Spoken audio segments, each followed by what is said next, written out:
هیچ کس این بخش از مادر شدن رو نگفته بود. منم فکر میکردم آماده‌ام، کتاب خونده بودم، حرف شنیده بودم، اما هیچ کس از این بخش نگفته بود. سلام، من زینت هستم. این کوچولوی دوست داشتنی که میبینی صدراه.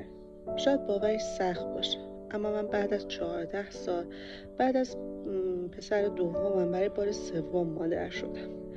وقتی فهمیدم قرار صدرا به دنیا بیاد، اولش خیلی چالش داشتم، ولی بعد از اومدنش حس کردم که زندگی یه بار دیگه از نو شروع شده. تو این کانال میخوام از مسیر مادر شدنم بگم، از روزی که برای اولین بار بغلش کردم تا شبهایی که با گریه هاش بیدار موندم، تا اولین لبخندش، اولین حمومش، اولین مامان گفتنش. اینجا قرار نیست آموزش خشک یا رسمی باشه. اینجا تجربه واقعی یه مادره. اشتباه‌ها، نگرانی‌ها و اون لحظه‌های قشنگی که فقط مادرها میفهمن. من و صدرا با هم یاد میگیریم که هر مرحله رشد یه فرصت برای عشق ورزیدنه.